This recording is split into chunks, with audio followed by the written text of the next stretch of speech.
Hey guys, Nananki here, bringing you another Team Fortress 2 gameplay commentary. Today I was playing Spy. Actually, this recording is not from today. This one's from, like, a couple weeks ago when I had 20 minutes to play TF2 and I got a round in on Upward. And tonight I was playing as well. I happen to be playing Spy, happen to be on Upward, and I happen to be recording again. So I've got 2 rounds back-to-back of Spy on Upward, and they were both pretty short for that matter, so the whole video is only like 10 minutes long, and the second life, in fact, is a 1 life, 1 round, and I only have a couple of those in my repertoire of videos, because I die a lot. I tend to pursue suicidal approaches to things and so forth, like you'll see in this first round. I had such a good opportunity to stab that heavy. I don't understand how I missed him. In retrospect. In the moment. Ran right by. Pyro standing still, can't pass that up. So, trying to get behind their spawn now, if I can actually manage to jump over a piece of wood, but the scout beat me in there, and I was like, I don't want to be mixed up with my team. That's a really obvious giveaway that you're a spy. So the blue team is kind of running over the red team at this particular interval. I'm catching people as they pop out of spawn.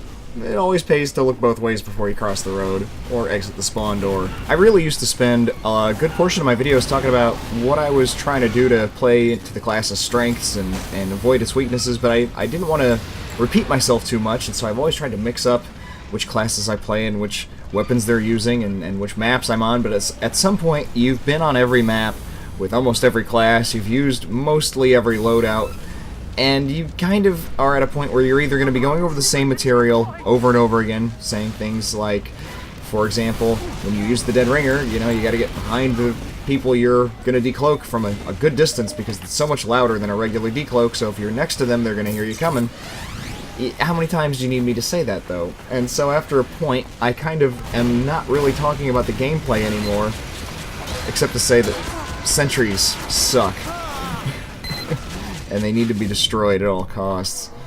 So obviously this round was not a 1 life gameplay. I thought I could just easily get the card in there, but there's that same level 1 chilling on a corner. I think it was worth revealing myself to sap it, even if I only barely got out of there with my hide intact. I wasn't really being chased, and this heavy, poor heavy, it's not the first time he's died to my dagger. That's a dagger. This is like my favorite path to take on this map after capping the second point, because nobody ever notices, I swear. At the very most, I run into like 1 person down there. Luckily for me, that soldier did not move forward.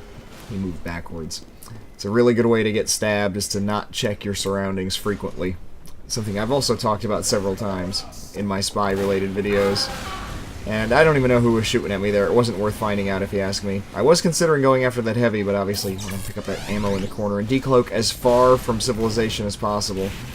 And I like try to jump up there behind him, but he switched to pyro, and yeah, good time for that soldier to switch to a pyro. I guess he was tired of me. When I saw the spy cloaking, I was like, oh god, don't chain stab the whole cart. I actually went to change my disguise there, but I think I accidentally hit the taunt button. You know, they're next to each other. No big deal, though. I don't mind taunting my opponents. Always tends to earn their ire. That way, the next time they run into you, they're extra dedicated to your demise. It makes the whole thing just a little bit more challenging, maybe. Maybe a little bit more fun. I just like taunting at people at the end of the day. So here's how not to get headshots 101. Quickly shooting without adjusting the cursor. That's a good way to not get headshots. You know, aiming at shoulder level instead of head level. That's another good way. Hitting teammates instead of your enemy. Pulling too quickly, but if you take your time and aim and slowly move the mouse in the same direction as your opponent, maybe you'll get a headshot. What was that, about 7 tries on my part? Just like that one. 2 tries. But luckily that time, although I was set on fire, I was far enough away from him that when I decloaked, or when I triggered my dead ringer, I obviously was not reignited. So now, under disguise, I want to move in and make sure that they don't have any kind of guns up top, or build any guns up top at any point. I thought for sure that heavy was going to get me. I don't know what he was shooting at there, shooting at the wall.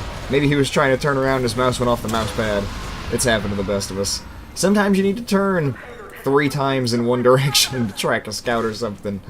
You know, even if you have an extremely sensitive mouse, you will eventually find yourself needing to exceed the vertical width of the mouse pad. I didn't know how to word that. That's good enough, I guess. So here's my round from earlier tonight, my 1 lifer. with the Dead Ringer, of course, it's hardly fair to call it one life, since I die several times, and much like the last video, it actually starts out fairly slow, without me really accomplishing anything except dying on the cart. You know, that's a thing. And I just accidentally disguised as their team instead of my team. Like, no, need to be as my team if you're going out with the Dead Ringer. Even if they don't necessarily see you die mixed in with your team, if people see you popping out of spawn as, you know, their team out of the wrong spawn, they know what's up immediately. Another thing I've said several times on several videos, but I can't help myself. I go over things I've already seen before, and that was not a teammate at all. That was an enemy spy. I didn't really feel like dueling an enemy spy. I just wanted to get behind the front line. So I left him to his devices, disguised as a medic. I try to mix up my disguises more these days than I used to. I used to just kind of rotate between like Pyro and NG and Sniper. I was like, ah, that's 3. That's good enough. Nowadays I've been mixing it up more and using medic and, well, I guess just really medic and demo, because I've been playing demo spy a little bit, or spy disguised as demo, just for the, yeah, see there I got reignited, so I had to run for my life. But the Pyro didn't chase me, or his chasing was only half-hearted, because he certainly didn't chase me past a certain point. So thanks to his lax spy control procedures, I was able to penetrate the front line and find myself in excess of the back line, like farther back than I even need to be, and I certainly don't need any more health or cloak. So it's time to move in. What I was saying before was I like disguising as a demo man because although he's not quite as slow as a soldier or a heavy, he is slow enough that you usually won't catch people disguising as a demo, and as such you have a better chance of getting by them and actually selling your disguise. I think you have your best chance with heavy. Quite frankly, it's the most above suspicion because it's so slow you really have to catch people as they pass you or something to that effect. And there was another headshot I thought I deserved, but I think I was hitting teammates, or maybe that sentry was in the way. I don't know. It's not super crucial. What's crucial is that we get the corner and get the point. I didn't go underneath because I already have health, and I thought I might get a good shot to take a shot at that NG if he was going to try to build right on the lip there. But that's not where he was, and of course I've got to go for the other spy. Why not? He's going like the totally wrong way, and he's not paying attention, and like, what the hell? Wake up, dude. Pay better attention to what you're doing. Gotta pay attention to your surroundings. So there goes a Pyro blowing my teammates off a ledge, and I was like, oh, I gotta get revenge from a heavy, but he didn't go up that way, and I was like, oh, I lost sight of him. Where is he? Oh, there he is, blowing other teammates off ledges. Like, luckily for me, that heavy landed on that little extra ledge, and the Pyro was killed by a scout. So I managed to stab Charles. More stabs for me. Makes Nananki a happy spy.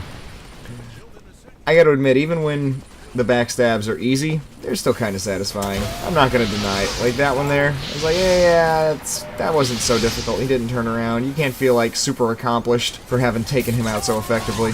But for some reason, it still feels good. It still feels satisfying to backstab people. Like, ha! You didn't check your back. You know what you get for that? You get stabbed in the back. That's why you gotta check your back from time to time. So obviously they're pushing the cart in pretty effectively without my assistance. So I'm trying to head forward again and, you know, jump on some crates, maybe jump off and stab a Pyro in the ass. Especially since he was the guy knocking people off ledges. So your revenge is delivered heavy. It just came a little late. Probably too late for him to associate it with what I had done to him. And it doesn't matter if you look at me, you have no health left, butter knife.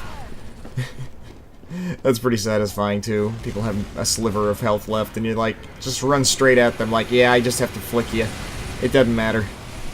Finger flick in the face, 1 damage, you're dead. Here I thought for sure I'd be able to stab the heavy while he fought the soldier, but everybody's dead. Like everywhere I look, except for like 1 sniper who has like half health anyway, so you don't even need to go for a headshot. Like, I will just push the cart in as the engineer takes out the heavy at the point. But I got my Dead Ringer activated once again by the soldier, so I figured I better play it safe here and not just uncloak right next to the cart and keep pushing point blank, like refusing to acknowledge things. I figured I'd circle around, but then there was no defense there, so I circled right back to it and managed to get the cart in one concise push. You saw me pull the watch down just in case I got shot there at the very last second. I would still be pushing the cart in, and that way I would not stop pushing the cart in, because you do stop if you trigger your Dead Ringer. Thank you so much for watching. I do greatly appreciate it. As always, do like it if you liked it, and I will catch you next time. Peace. We got a spy in their base. He's not doing shit. Not doing fucking shit. Yeah, just fucking stay there, you fucking spy. You suck. You suck. We just continue doing nothing then. Heck yeah! Yeah!